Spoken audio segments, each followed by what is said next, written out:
좋아요, 구독, 알림 감사합니다. 조정대상 지역 내 다주택자의 양도세 중과가 한시적으로 배제됩니다.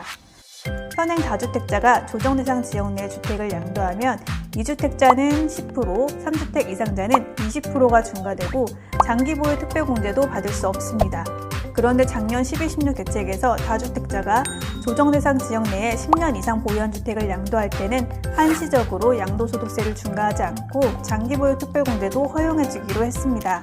다만 올해 6월 말까지 양도하는 주택만 적용받을 수 있습니다. 말 그대로 한시적이라 시간이 많지 않기 때문에 매도 계획을 미리 잘 짜야겠죠? 그럼 지금부터 12.16 대책 다주택자 양도세 중과 배제의 중요 부분을 알기 쉽게 Q&A로 정리해 보겠습니다. 그리고 추가로 양도세를 줄일 수 있는 필요경비 항목도 함께 정리해 볼게요. 첫 번째, 양도세 중과 배제 적용 주택은 조정대상 지역 다주택자가 10년 이상 장기 보유한 주택이면서 올해 2월 말까지 양도하는 주택에 적용됩니다. 10년 이상 보유해야 하는 조건이 있기 때문에 최소 2010년 7월 1일 이전에 취득한 주택이 해당됩니다. 두 번째, 6월 30일까지 양도해야 한다고 하는데 매매계약 체결은 6월, 잔금은 7월입니다. 적용받을 수 있나요? 일반적인 부동산 거래에서 취득일과 양도일의 기준은 사실상의 잔금 지급일입니다. 즉, 잔금 청산일인 7월이 양도일이 되어 양도세 중과 배제와 장특공제 혜택을 받을 수 없게 됩니다. 다만 대금을 청산하기 전에 소유권 이전 등기를 먼저 한 경우에는 등기 접수일이 취득일이 됩니다. 이 질문의 경우 계약서의 잔금일이 7월이라도 6월에 미리 잔금을 지급하거나 어렵겠지만 소유권 이전 등기를 잔금 전 미리 하는 방법도 생각해 볼 수 있겠죠? 참고로 6월 말보다는 5월 말까지 양도하는 게 매도인 입장에서는 유리할 수 있습니다. 매년 6월 1일은 재산세와 종부세, 과세 기준일로 이때 누구의 명의로 되어 있느냐에 따라 납세 의무자가 달라지기 때문인데요. 양도세와 지방세 모두 절세하고 싶다면 6월보다 5월에 양도하는 게 유리하다는 것 기억해주세요. 세 번째, 아파트를 분양받아서 계속 보유 중입니다. 분양주택의 취득일은 언제로 보면 되나요? 신축 아파트의 경우 준공민 입주일 후에 잔금을 한 경우는 잔금 청산일이 취득 시기가 됩니다. 만약 대금을 청산한 날이 분명하지 않거나 대금을 청산하기 전에 소유권 이전 등기를 한 경우에는 등기 접수일이 취득일이 됩니다. 반대로 준공일과 입주일 전에 먼저 잔금을 납부한 경우는 사용 승인일, 임시 사용 승인일, 실제 입주일 중 빠른 날이 취득일이 됩니다. 네 번째, 직접 다가구를 지어서 거주 및 임대하고 있습니다. 취득일은 언제죠? 직접 건설한 주택은 사용승인서 교부일을 취득일로 봅니다.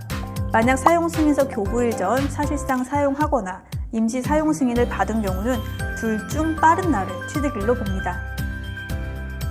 다섯 번째, 재건축된 주택의 취득일은 언제인가요? 해당 건물에 거주하거나 보유하는 중에 소실, 노후 등으로 건물이 멸실되고 재건축된 주택은 멸실된 주택과 재건축한 주택에 대한 거주기간 및 보유기간을 통산하기 때문에 멸실된 주택을 취득했을 당시가 취득 시기가 됩니다.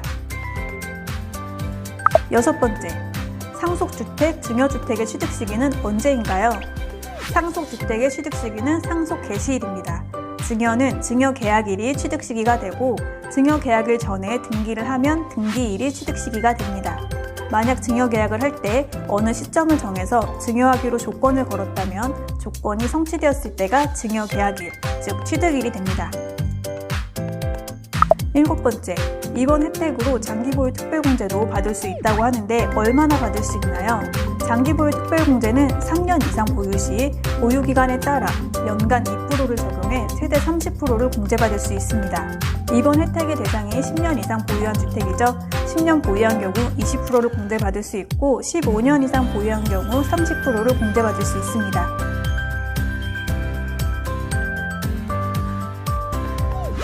여덟 번째, 이번 혜택의 거주 요건이 필요한가요? 다주택자가 보유한 주택은 한 번도 거주하지 않은 주택들이 더 많을 수 있겠죠?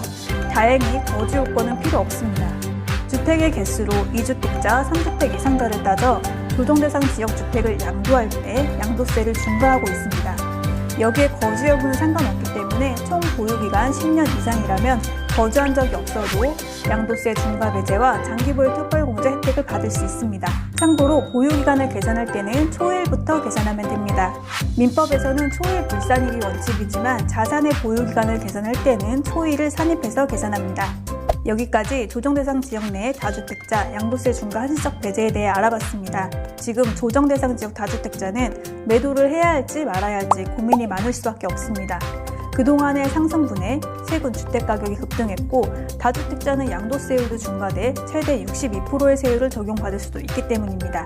그런데 이번에 10년 이상 장기 보유한 주택을 매도하면 일반 세율 적용뿐만 아니라 추가로 보유기간에 따라 10년 보유하면 20%, 15년 이상 보유했으면 30%를 공제받을 수 있습니다. 매도하려다 시기를 놓쳐 고민하셨던 분들은 이번에 세금을 한번 털고 가는 좋은 기회가 될 수 있습니다. 하지만 혜택만 보고 매도를 결정하면 안 된다는 거 잘 아시죠? 이제 2부로 넘어가서 양도세를 줄일 수 있는 필요 경비에는 어떤 것들이 있는지 알아보겠습니다.